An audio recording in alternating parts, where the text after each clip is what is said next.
Pasa a vosotros, hermanos y amigos, el pastor Gamaliel, transmitiendo desde Mexicali, Baja California, México, en un nuevo programa. Este va a ser mi programa personal. No puedo invitar a nadie al video, a partir pantalla. Mis colegas me van a perdonar, pero aquí voy a tomar mi espacio. Quiero tocar temas desde mi punto de vista. Estarán o no de acuerdo algunos pastores o mis amigos, está bien. Juzguen ustedes lo que escuchan. Les doy la bienvenida a todos los que quieran estar con un servidor aquí los lunes a las 8 para tocar puntos controversiales, diversos temas de la Biblia, etcétera, ¿no? Cosas que uno ha comprendido de forma personal y que quizá no lo compartan otros siervos de Dios y están en su derecho, ¿no? Yo me he quejado con el pastor Efraín Valverde II, con el pastor Nava, y les he dicho esta frase: pastor, tengo una cosa contra usted, y se han sorprendido, ¿no? Que no transmite en vivo. Imagínese usted si el apóstol Pablo hubiese tenido la oportunidad de llegar a miles de personas a través de un video desde la comodidad de su celda o desde la comodidad de su casa. Claro que no somos el apóstol Pablo, ni mucho menos, pero podemos compartir lo que hemos recibido de Dios. Como me gustaría que el pastor Navas saliese por lo menos una vez a la semana, el pastor Efraín. Cada pastor tuviese un púlpito cibernético para inundar de la palabra de Dios las redes sociales, ¿no? Entonces, pues le damos la bienvenida a todos nuestros hermanos. Estaremos aquí todos los lunes a las 8 en punto. Y este programa se va a llamar ¿Qué está escrito? Es una frase del Señor, de nuestro Señor Jesucristo. ¿Qué está escrito? Fíjense que yo tengo un blog personal o un discipulado personal de algunos pastores jóvenes y muchachos de la congregación que los estamos instruyendo, ¿no? Pasándoles lo que hemos recibido de Dios, dejándoles un legado, no sabemos cuánto vayamos a durar. Y así se llama el blog o el discipulado personal que tengo con ellos los jueves. ¿Qué está escrito? Estamos tocando muchos temas con ellos. Y aquí vamos a empezar con la frase del Señor. Lucas capítulo 10, verso 25 al verso 28. Lucas 10, 25 al 28. Palabras del evangelista Lucas relatando lo que le sucedió a Cristo.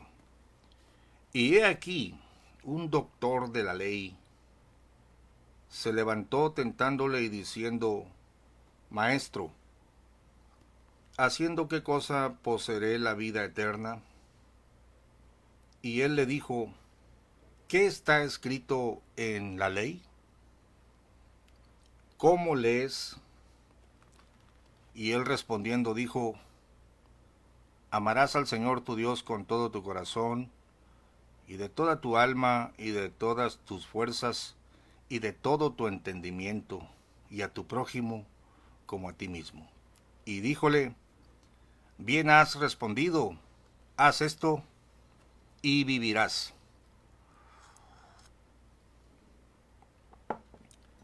Mas él, queriéndose justificar a sí mismo, dijo a Jesús: ¿y quién es mi prójimo? Y respondiendo Jesús dijo: un hombre descendía de Jerusalén a Jericó y cayó en manos de ladrones. Bueno, quiero hablarte de la importancia de lo que está escrito. En este caso, la frase sale de la boca del Señor y en un contexto un poquito incómodo, quizá no para el Señor, porque pues nuestro Señor Jesucristo es el Rey de Reyes, era el Cordero de Dios y estaba acostumbrado a este tipo de situaciones. Pero este doctor de la ley se le acerca no con buenas intenciones. Ya desde el momento en que una persona se acerca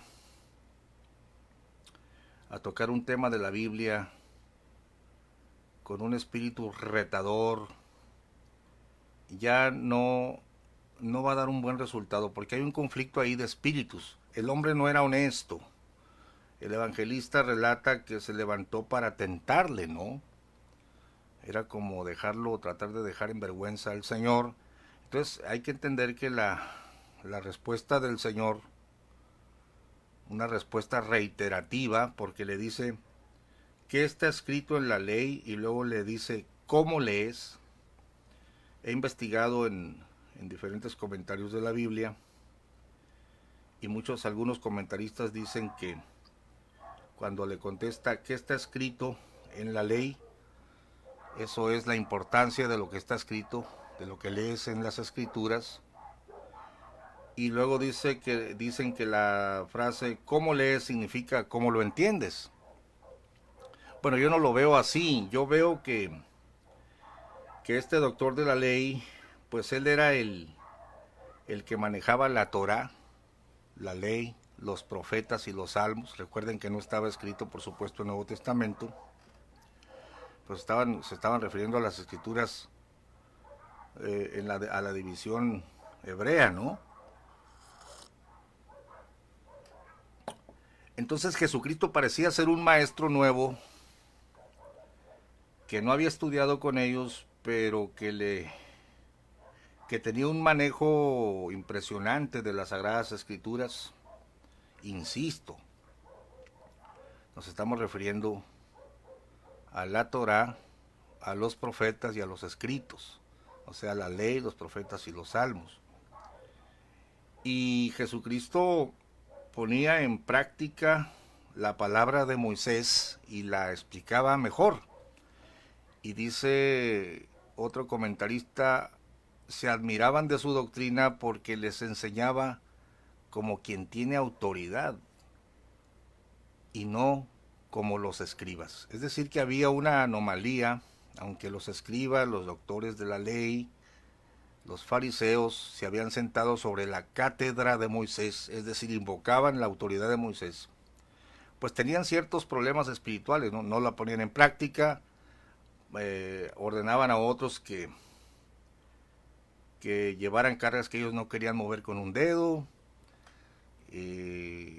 querían lucirse, ¿no? Hacían largas oraciones, etcétera. Todo lo que usted ya sabe que Jesucristo denunció. Pero en este caso, este doctor de la ley se acerca al Señor con un mal espíritu. Dice la Biblia de Jerusalén, se levantó un leyista y le pregunta, ¿haciendo qué cosa poseeré la vida eterna? Pero la pregunta era con dolo, quería tentarlo. Y entonces la respuesta del Señor es un tanto sarcástica o tajante, ¿no? Le dice, y él le dijo, ¿qué está escrito en la ley? ¿Cómo lees?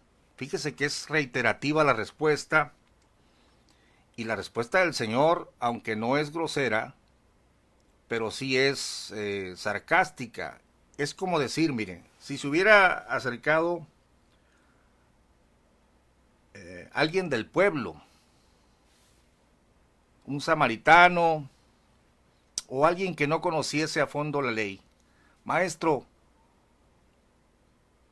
¿qué haré para heredar la vida eterna? Jesucristo hubiera respondido con una explicación amorosa, le hubiera extendido, pero a él le devuelve la pregunta, ¿qué está escrito en la ley? Es como decir, ¿acaso no sabes, tú que eres doctor de la ley, eres el experto en la ley, dímelo tú, ¿qué has leído en la ley?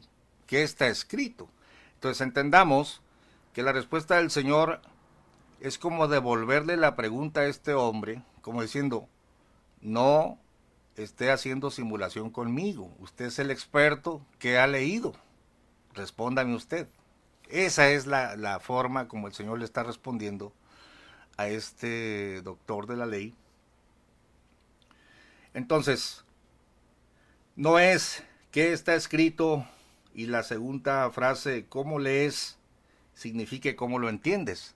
No, sino que le está diciendo, tú eres el manejador de la ley, tú eres el experto, dímelo tú. ¿Qué has leído ahí? ¿Qué? ¿A poco no has leído la ley? Es en cierta forma un reproche, ¿no? Y entonces aquel se siente un poquito como estremecido y le responde.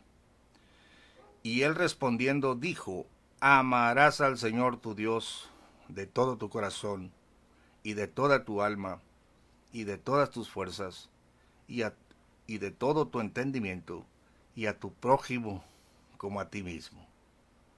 Y díjole, bien has respondido, haz esto y vivirás. Como diciendo, no esté jugando conmigo, usted sabe lo que dice la ley, vaya y póngalo por obra. Fíjese la manera tan sabia de responder el Señor a una persona que conocía lo que la Biblia dice, o sea, el Antiguo Testamento, y lo estaba tentando.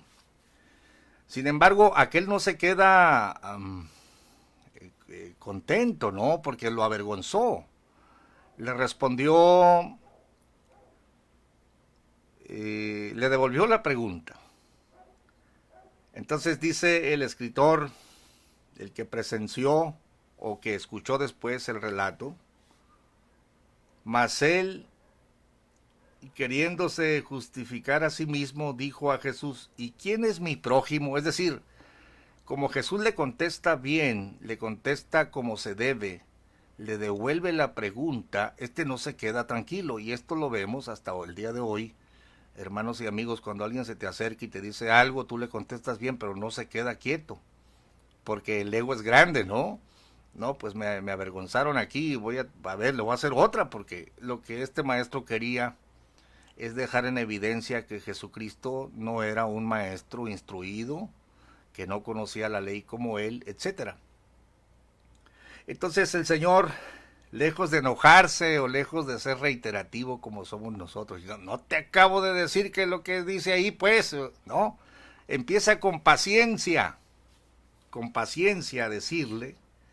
Y fíjense, hermanos, que a mí me encanta leer estos relatos porque aprendo cómo debe uno argumentar, cómo debe uno responder. La respuesta es dependiendo quién la pregunta y de qué manera la pregunta. El Señor, y creo que lo hizo para instrucción de nosotros, entonces le dice, ¿quién es mi prójimo? Es decir, ahora te voy a preguntar la partecita del prójimo, ¿no? Para ver si te la sabes. Son tremendos los doctores de la ley.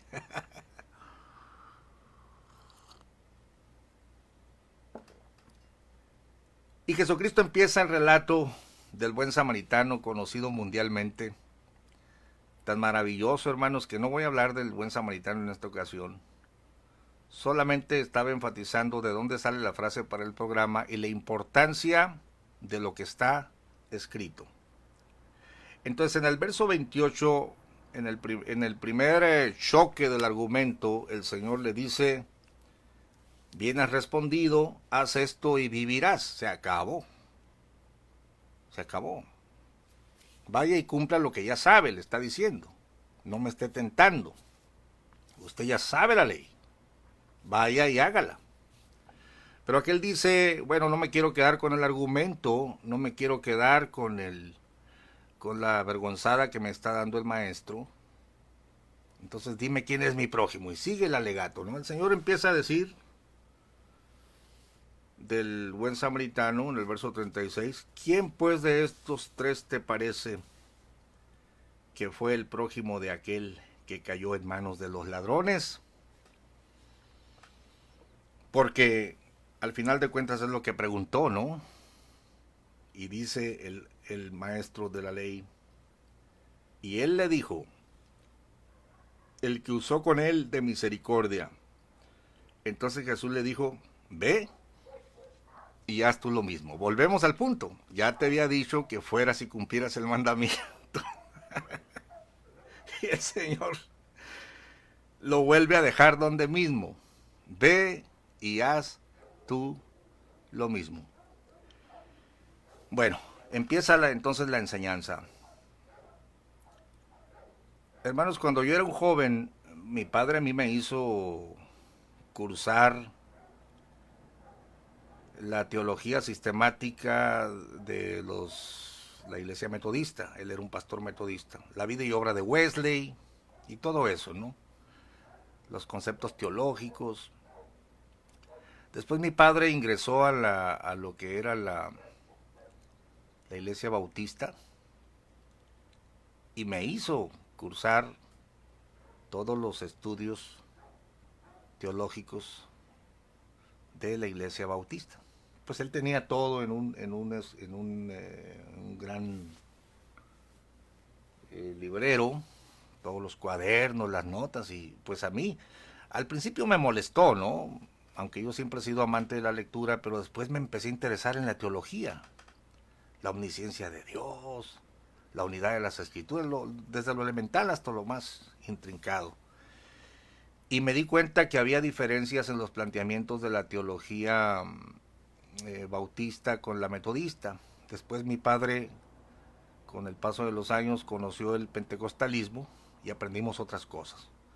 Bueno, y entre tantos debates y cosas y preguntas, yo he llegado a la conclusión que tenemos que, en primer lugar, ceñirnos a lo que está escrito. Aquí tenemos al maestro de maestros, Jesús de Nazaret, diciéndole a un doctor de la ley que está escrito, por supuesto, en la ley de Moisés.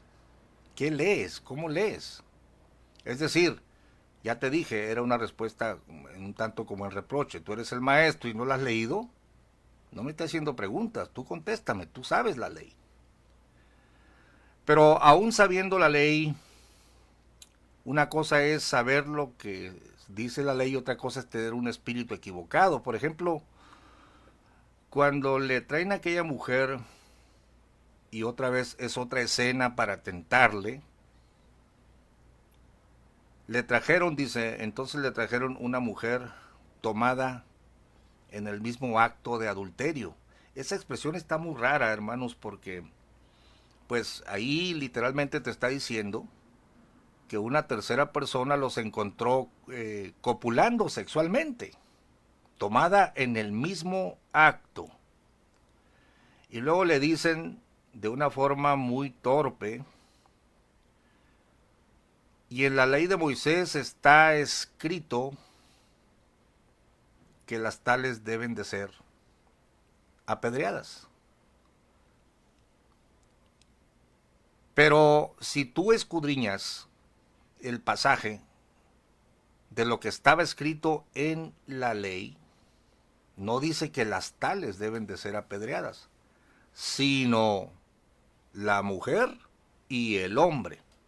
Evidentemente, si la encontraron en el mismo acto, faltaba un acusado, faltaba el adúltero, pero ellos traían solamente a la mujer. No te voy a traer las escrituras porque tú conoces la Biblia y sabes que el mandamiento en cuanto a apedrear al adúltero o a la adúltera no es apedrearás nomás a ella. Ambos morirán, dijo Moisés, y quedó escrito. Entonces, el Señor no respondió palabra, sino que se agachó y empezó a escribir en tierra. Fíjate bien, con su dedo. Ningún evangelista te explica qué escribió. Muchos pastores tienen ideas y son válidas las ideas, ¿no? Te voy a decir cuál es mi idea, lo que yo creo que escribió. Yo creo que Jesucristo escribió el exacto mandamiento, porque le estaban preguntando, en la ley de Moisés está escrito, mira, te voy a dar el pasaje, que al cabo no tenemos prisa. Déjeme saludar. Sergio Cortés, Silverio López, Juan Ramos, Antonio Mesa, Facundo Zabalza, Héctor Yáñez, Dios te bendiga, hermano. La profesora Betty Esteves, un gran saludo, profesora. Sori Rodríguez, Manuela Hernández, Susana Prado, Ofelia Chávez, Blanca Sandoval, buenas noches, hermano, bendiciones, amén, aquí estamos, hermana, Dios bendiga a todos, pastor, muy interesante los temas, gracias, hermana. Ignacio, hermano Nacho Alvarado, un gran pastor. Hermano Nacho, yo tengo la inquietud, si usted le gusta cantar, creo que sí. Cuando nos reunamos me voy a llevar la guitarra para que cante una de las viejitas, hacer unos videos ahí. Rosa Cruz, Leticia Real, José A.R., Carolina Orozco, Abraham Eduardo. Oh, les agradezco, hermanos. Hay mucha gente aquí. Benjamín Santiago, Santiago Valencia Valentín. Buenas noches, saludos. Amén, hermano. Daniel Teo, Josías Mariano, Gabriel Ramos, Gonzalo Negrete. Mire, muchos amigos aquí. Dios te bendiga, hermano Gonzalo. Ana Osuna. Saludos, hermano Gama. Amén. Antonio Sarabia. Elizabeth Ávalo. Gracias por acompañarnos. Estamos el tema hablando de qué está escrito, la importancia de lo que está escrito. Es el primer tema que quiero desarrollar. Entonces, a ver, la mujer tomada en adulterio. Mira lo que dice el relato del evangelista. Le traen, fíjese que no lo tenía en la lista, una mujer, pero aquí está San Google. Vamos a ver. Lo tenemos en Juan 7:53. Juan 7:53. La importancia de lo que está escrito. Juan 7. No, está mal, está equivocado. La mujer adúltera. A ver.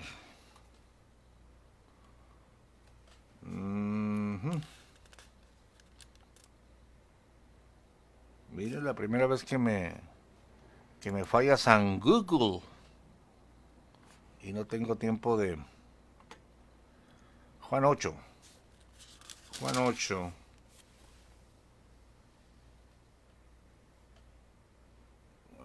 Juan 8.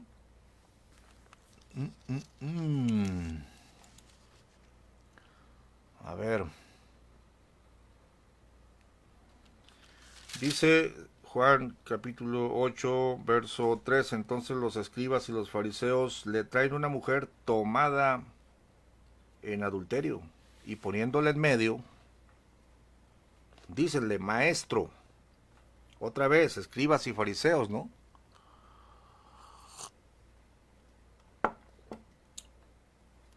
Maestro, esta mujer ha sido tomada en el mismo hecho. Fíjate que estaba un hombre encima de ella, pues. Perdón por ser tan crudo, pero dice, ha sido tomada en el mismo hecho, adulterando. Y en la ley de Moisés nos mandó a apedrear a las tales. No sé si creían que Jesucristo era un ignorante, porque está muy burda la exposición. ¿Tú pues qué dices? Mas esto decían tentándole para poder acusarle. Probablemente creyeron, no, pues este va a caer redondito. Va a decir, mátenla porque así dijo Moisés. Pero Jesús, inclinado hacia abajo, escribía en tierra con el dedo. Nadie sabe lo que escribió, porque no lo explica Juan, no lo explica nadie.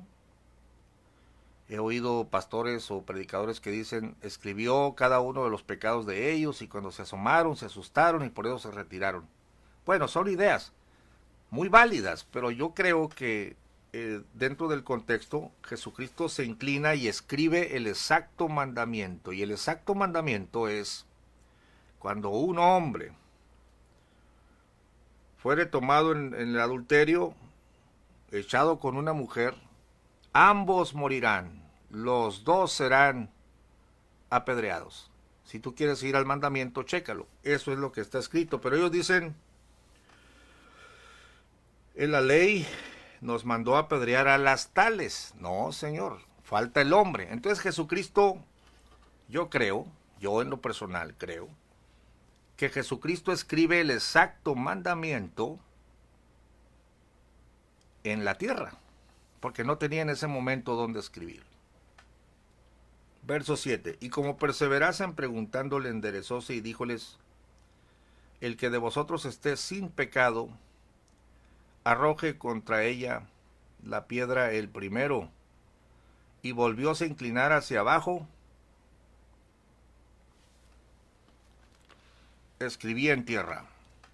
Oyendo pues ellos redargüidos de la conciencia, fíjese lo que dice el evangelista. Salíanse uno a uno, comenzando desde los más viejos hasta los postreros. Y quedó solo Jesús y la mujer que estaba en medio. Bueno, redargüidos de la conciencia porque ellos sabían que estaban citando mal a Moisés. Nunca Moisés ordenó matar solo a la mujer. El pecado de ellos era que ellos conocían el mandamiento y lo estaban torciendo. El pecado de los escribas y los fariseos, porque son ellos los que encabezan el argumento, era citar a Moisés falsamente. No se refería el Señor en ese momento a que todos somos pecadores y que no podemos juzgar, como han hecho muchos que cuando cometen un pecado dicen: no me digas nada, si tú estás libre de pecado, arrójame la primera piedra. No, Señor, no se refiere a eso, no se refiere a que te defiendas cuando has fallado. Cuando tú has fallado, cuando yo he fallado, lo que tenemos que hacer es reconocer el pecado, humillarnos y pedir perdón. Porque la Biblia dice: el que encubre su pecado no prosperará, mas el que lo confiesa y se aparta alcanzará misericordia. Entonces no se puede usar este verso para decir que ¿a poco tú no eres pecador? Entonces arrójame la primera piedra si nunca has fallado. No, no se trata de eso. Aquí el pecado era, y fueron redargüidos de la conciencia porque ellos sabían que habían tratado de engañar al Señor. Estamos hablando entonces de la importancia de lo que está escrito. Mira, hermano y amigo, tenemos que partir de lo que está escrito. Para empezar, nosotros no podemos hacer doctrina, nosotros no podemos inventar doctrina. Nosotros no somos más sabios que los profetas y apóstoles que redactaron las Sagradas Escrituras siendo inspirados del Espíritu Santo. Dice la Biblia: los santos hombres de Dios hablaron. Yo usé la palabra redactaron porque algunos escribieron y otros solamente hablaron, y los escribas fueron otros. Pero de todos modos, toda escritura es inspirada divinamente, dice la Biblia, ¿no? Tanto los escritos del Antiguo Testamento como los del Nuevo, y ese es un gran tema. Pero por supuesto que yo no puedo ser una persona basándome solamente en lo que dice la letra de un libro. Hay varios componentes aquí, pero el principal, el primero es: vamos a lo que está escrito. Para empezar, fíjate cómo estos citaron mal a Moisés. Fíjate cómo aquel doctor de la ley en un suceso parecido quiso tentar al Señor. Y Jesucristo dice: bueno, ¿qué está escrito? ¿Cómo lees? En otra ocasión, un joven se acercó y le dijo: ¿qué haré, maestro? ¿Qué haré para heredar la vida eterna? Y a él no le contesta sarcásticamente o tajantemente, sino le dice: los mandamientos sabes. Porque él calculaba, Jesucristo sabía lo que había en los corazones de los hombres, pero él calculaba que este muchacho estaba instruido en la ley de Moisés, porque todo judío desde la niñez es instruido en la Torá. Y el culto, el orden del culto es desde los 13 años, empiezan a leer en el bar mitzvah, les dan las escrituras y empiezan a ser instruidos en la ley. Entonces le dice a él con amor: los mandamientos sabes. O sea, tú eres alumno, ¿cómo no vas a saber? A ver. Y dice aquel, todo esto lo he guardado desde mi juventud. Fíjese que el trato de Jesucristo con este joven es muy diferente a los maestros de la ley que querían tomarlo en palabra. Entonces, número 1, vamos a partir de lo que está escrito. Número 2, depende del espíritu con que tú preguntes o con que tú estudies. Tú puedes saber lo que está escrito, pero torcerlo. Como aquellos que dijeron, no, pues Moisés mandó que apedreáramos a las tales. No, el correcto mandamiento es, tienes que apedrear a los dos, no a las tales.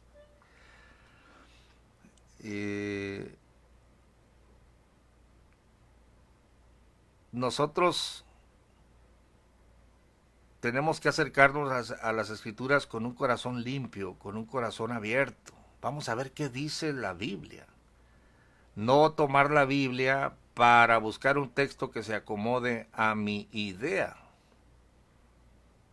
Y este es un gran tema, por eso lo quiero tocar.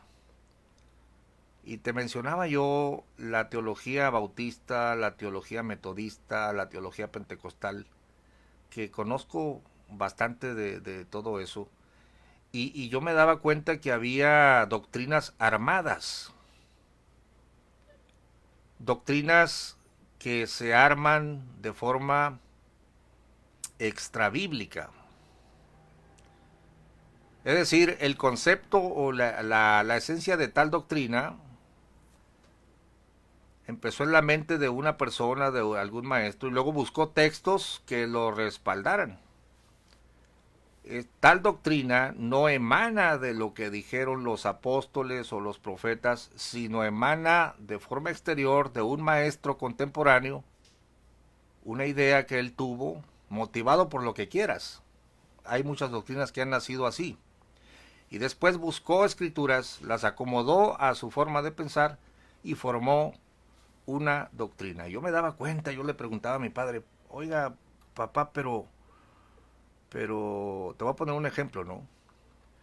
Pero el apóstol Pablo enseñó las 7 dispensaciones, porque ahora en el pentecostalismo miramos la doctrina del futurismo, la doctrina dispensacionalista de la Biblia de Scofield. Mi padre me compró una Biblia Scofield, y las notas de Scofield ahí te hablan de un planteamiento. Y yo miraba, ¿no?, el armado de la doctrina, y le pregunté, papá, Pablo, apóstol, enseñó las 7 dispensaciones. Y mi padre se agarró la barbilla, dijo, bueno, dice, pues realmente no, Pablo nunca enseñó que había 7 dispensaciones, pero los teólogos, mira hijo, los teólogos se han metido, y la dispensación fulana, la sutana, la mangana, y hicieron 7, ¿no?, con un armado de textos. Bueno, pero ese planteamiento lo dijo Pablo, lo dijo, pues no, hijo, te estoy repitiendo que son los teólogos han desarrollado. Entonces ya empecé yo a ver que hay doctrinas armadas, y hay doctrinas que nunca fueron enseñadas por los apóstoles. Pero antes de pasar a ese punto, te estaba explicando la importancia de lo que está escrito. Los doctores de la ley se habían sentado sobre la cátedra de Moisés,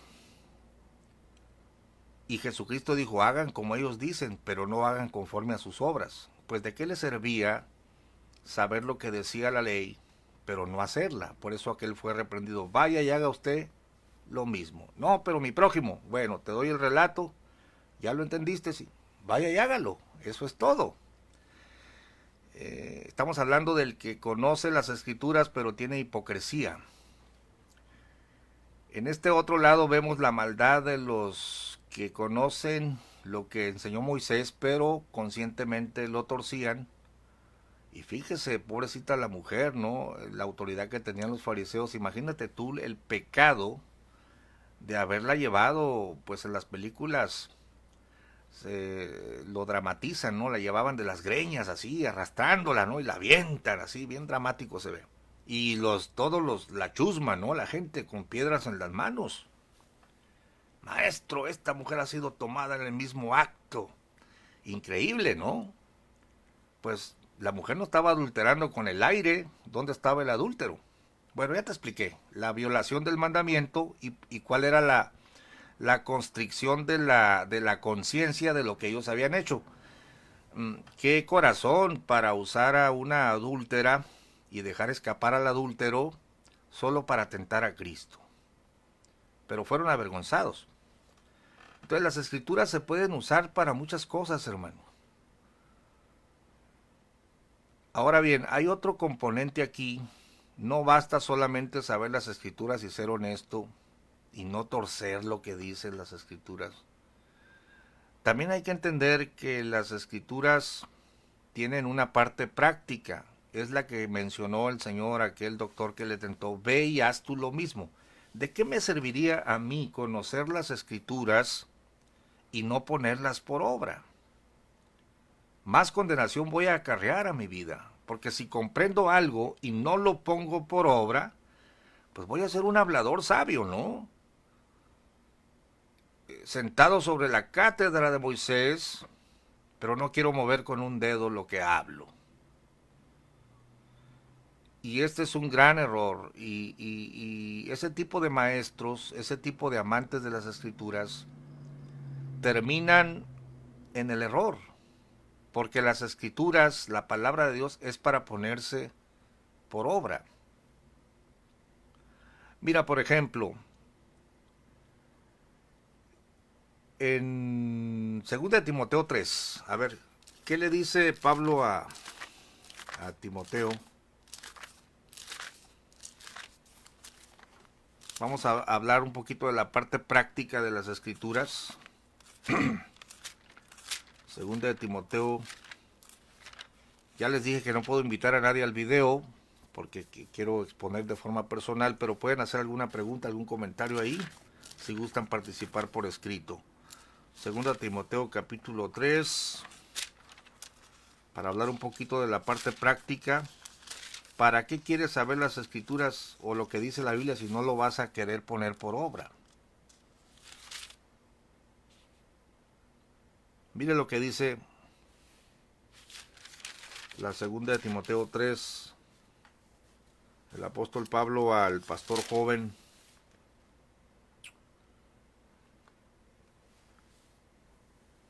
Verso 13, mas los malos hombres y los engañadores irán de mal en peor, engañando y siendo engañados. Pero persiste tú, le dicen a Timoteo, en lo que has aprendido. Y te persuadiste, es decir, te convenciste que lo que has aprendido es verdad, sabiendo de quién has aprendido, en este caso del mismo apóstol Pablo.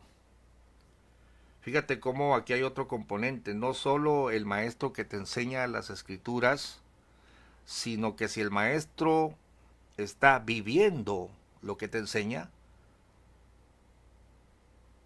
entonces tú vas a ser un buen alumno de un buen maestro, que no solo habla, sino que también obra.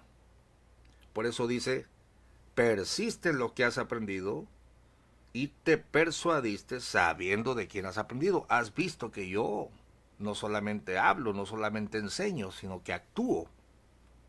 Y luego dice el verso 15, y que desde la niñez has sabido las sagradas escrituras, se refiere al Antiguo Testamento, por supuesto, las cuales te pueden hacer sabio para la salvación por la fe que es en Cristo Jesús. El principal objetivo es encontrar a Cristo, porque las escrituras dan testimonio de Cristo.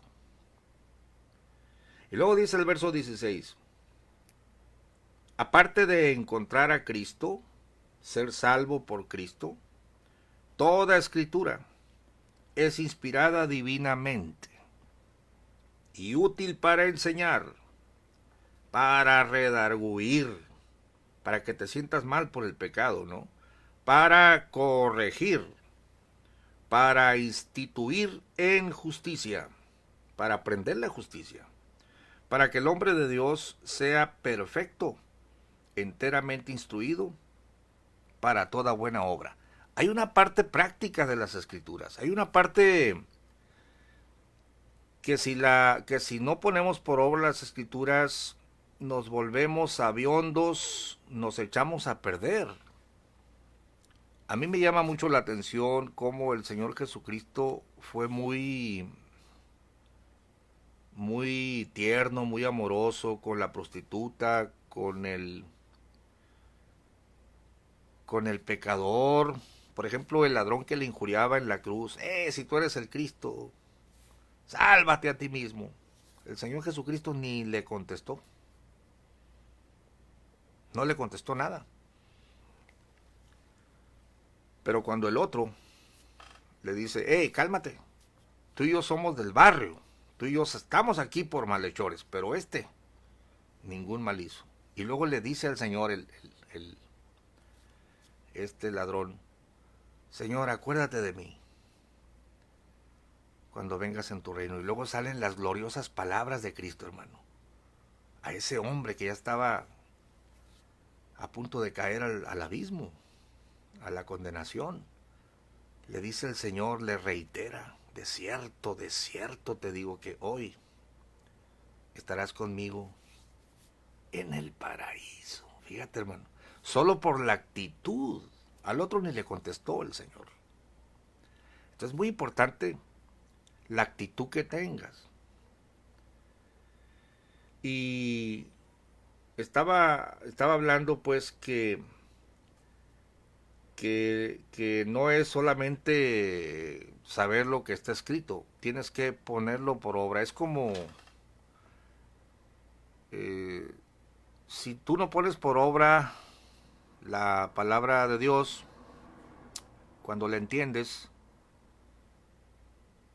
es como engañarte a ti mismo. Por ejemplo, cuando la Biblia dice, porque todo aquel que mira atentamente en la ley, pero es oidor olvidadizo y no hacedor de la palabra. Y luego te pone el ejemplo, ¿no? La analogía es como la persona que va y se mira en un espejo. Y luego de mirarse en el espejo, se olvida qué tal era. La analogía es muy sencilla. Cuando la señora se viene a ver al espejo, no se viene a ver de la nada. Viene a verse, a ver si no tiene alguna manchita, a ver si alguna ceja no se le sale y rápido se la cortan. El hombre se ve su bigote, dice, no, pues no me veo muy bien, mira, aquí me falta bigote, está chueco, me lo voy a emparejar.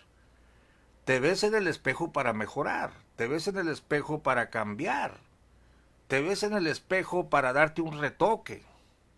Esto las damas creo que lo entienden más que los hombres que nos están oyendo. Entonces el que mira en la ley y no la pone por obra, sino que es oidor olvidadizo, es como el hombre que se ve en un espejo y se olvida. ¿De qué le sirvió mirarse que tenía chueco el bigote o la ceja dispareja si no va a actuar para darse una manita de gato? Fíjese qué práctico es el evangelio, ¿no? Entonces el doctor de la ley, que no quería mover ni con un dedo las cargas que le ponía a otros, pues el Señor lo llamó de hipócrita. Te decía que al pecador de la cruz lo trató con ternura, a la prostituta, a la mujer que había sido pecadora en la ciudad. Le dice, mira Simón, y era un doctor de la ley también.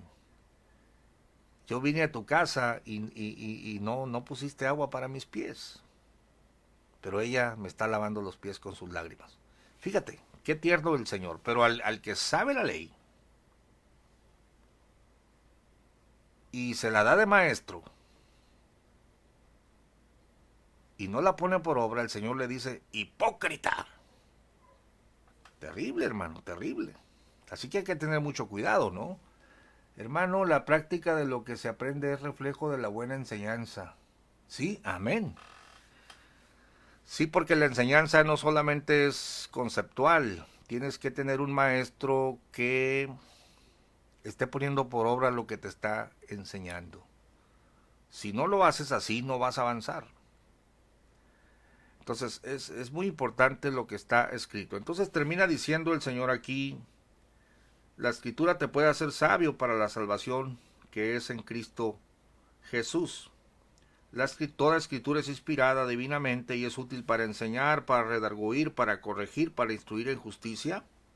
Hay una parte práctica de la escritura. Fíjate que aquí en la iglesia local, aunque yo pudiera tocar muchos temas bonitos, así, teológicos, maravillosos, ¿no? Mi esposa y yo aquí nos desvelamos en la noche. Mira, mi hija, lo que dice aquí. Mira, mi hijo, ¿por qué dice aquí esto? Mira la palabra, nunca me había fijado. Pero realmente, hermanos, tenemos mucho trabajo, por ejemplo, con el tema de la humildad. Aprended de mí que soy manso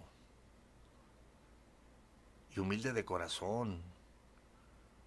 Hace rato llevé a mi esposa a un lugar y yo andaba un poquito desesperado. Yo tengo un defecto que cuando tengo un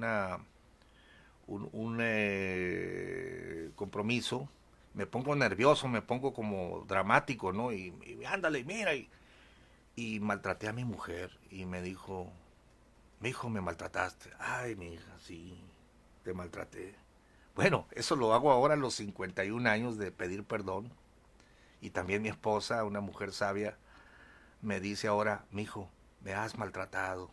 Antes no, antes cuando la maltrataba, allá cuando éramos jóvenes, nomás me torcía la boca. Y yo, pues hazle como quieras, y unos pleitos infernales. Estábamos jóvenes, recién casados, no conocíamos la mansedumbre, no conocíamos la templanza, no conocíamos la paciencia,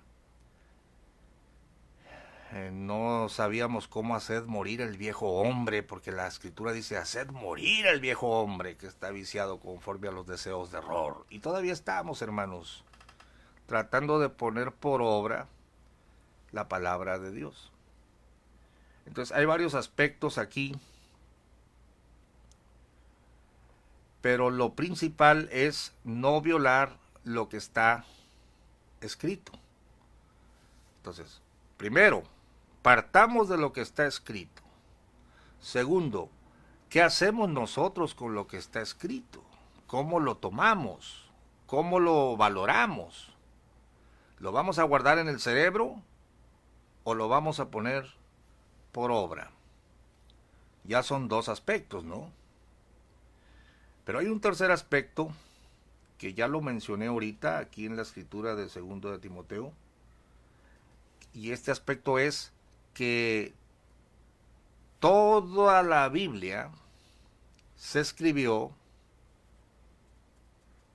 para dar a conocer a Jesucristo. Fíjense que estuve yo en una convención de la Alianza de Pastores Unidos acá en Castroville, California, con el líder Ramón Millán, y me dijeron que diera una conferencia sobre la escritura. Y el Señor me inspiró para hablar de esto, que está escrito. Pero lo hice muy interactivo, ¿no? Estaba llenísimo de gente ahí en un auditorio. Y les dije, voy a hacer una pregunta. Y yo tenía un librito que yo escribí. Y el que gane de las preguntas, el que conteste la mayoría, le voy a regalar el libro. Había 3 libros para regalar. Entonces se puso bueno la cosa porque pues podían participar todos excepto los pastores. Pero la pregunta que yo hice a todo el auditorio fue, ¿para qué se escribió la Biblia? Y todos se quedaron, yo esperaba que levantaran la mano, ¿no? Nadie levantó la mano. Y yo volteé con los pastores, a ver, pastores, me sorprende que sus alumnos aquí no sepan para qué se escribió la Biblia. Y ya levantó uno la mano. A ver, dígame usted, ¿para qué se escribió la Biblia? Dice, ¿para juzgar al hombre? No. A ver, hermanos, ¿cómo es posible que toda la vida hayan estudiado la Biblia y no sepan cuál es la finalidad de la Biblia? Estaban pasmados así. Pues que la respuesta era muy sencilla, y es tan sencilla que pues, no la miraban, ¿no? Y la verdad es que allá, como al 8º intento, una mujer, una hermana levantó. Pastor, dice, la Biblia se escribió para dar testimonio de Jesucristo, para que el mundo conozca a Jesucristo. Efectivamente, el pueblo de Israel fue formado para traer una simiente.